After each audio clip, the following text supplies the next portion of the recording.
বন্ধুরা, আজ নভেম্বরের 5 তারিখ। তো এখনও আমার গাছে পাকা ফল আছে। আজকের অনেকগুলো হারভেস্টও করেছি। তো অবাঞ্ছিত ডাল অনেক আমি ছেঁটে দিয়েছি। দেখছো গাছ আমার অনেক হালকা হয়ে গেছে, ডালও অনেক অবাঞ্ছিত ডাল ছেঁটে দিয়েছি।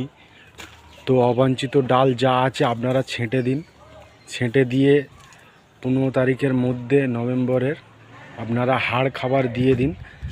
তো এই যে ডাল ছেঁটেছি আমি, সেইগুলো আমি দেখাবো আজকের সব। এই দেখুন, অনেক ডাল ছেঁটে দিয়েছি। এই দেখুন,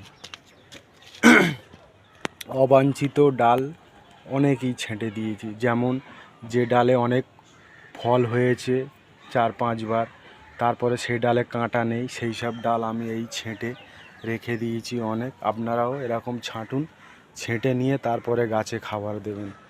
গাছের টবের মাটি সরিয়ে নতুন খাবার দেবো, সে ভিডিওটা আপনাদেরকেও দেখাবো।